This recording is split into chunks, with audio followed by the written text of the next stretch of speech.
दोस्तों, मैं आपको बहुत बढ़िया बढ़िया कहानी सुनाता हूँ और शायद आपको मेरी कहानी अच्छी भी लगी होगी, ज्ञानवर्धक भी है और खुशी भी होती है कि मैं आपको पुरानी पुरानी कहानियाँ सुनाता हूँ। तो ये कहानी है बहुत समय पहले की, जब पैसों की बहुत ज़्यादा कीमत हुआ करती थी। तो एक गांव में एक पुजारी मंदिर में रहता था। तो उस मंदिर में कोई 5-6 आदमी रोज आते थे। तो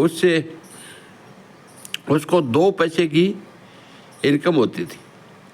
वो 2 पैसे में वो अपना खर्चा भी उठाता और किसी को दूसरे को मदद थी उसको मदद को मिल जाता, लेकिन उसको सारा काट पीट के 1 पैसा रोज बचता था। अब वो धीरे धीरे उसकी शादी भी हो गई। तो शादी होने के बाद में उसके मंदिर में आने वाले श्रद्धालु वो भी ज़्यादा हो गए और उसकी इनकम हो गई 10 पैसे। उस 10 पैसे में वो अपनी और अपनी स्त्री का गुजारा करता, गरीबों की मदद करता और उसमें से भी वो 5 पैसे बचा लेता। अब धीरे धीरे उसके एक संतान हो गई। संतान होने के बाद में उसका मंदिर में श्रद्धालु और आने लगे।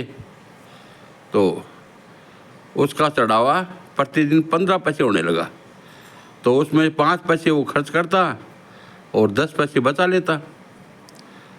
अब लड़का जो ही बड़ा हुआ, स्कूल में दाखिला करवा दिया। स्कूल में दाखिला कराने के बाद में उसके खर्चे बढ़ गए। तो मंदिर का चढ़ावा भी 30 पैसे रोज हो गया। तो उसमें वो 20 पैसे बचाता, 10 पैसे बच्चे की पढ़ाई पर, उसका खाना और गरीबों की मदद, तो ये करता था। अब उसको ये सोच में आया कि अपनी 2 पैसे से चले थे, आज अपने पास 30 पैसे रोज के आ रहे हैं। तो उसने भगवान से प्रार्थना की, भगवान ये कैसा न्याय है, ये 30 पैसे मेरे भाग्य के हैं या आप मुझे दे रहे हो, ये बात समझ में नहीं आई। तो अब वो भगवान से प्रार्थना करके और वहाँ की मंदिर की साफ सफाई करके अपने रोज के नित्य कर्म में लग गया, क्योंकि उसका डेली का यही काम था। अब रात को सपने में भगवान खुद आए और पुजारी से कहने लगे, पुजारी ये न तो तुम्हारे भाग्य का है और न ही मैंने तुम्हें भेजा है।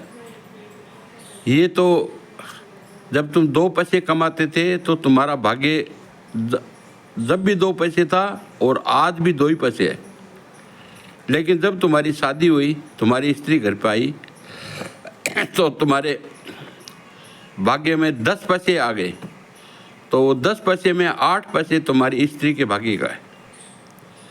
और उसके बाद में तुम्हारा बच्चा पैदा हुआ। तो बच्चा पैदा हुआ तो तुम्हारे को 20 पैसे मिलने लगे।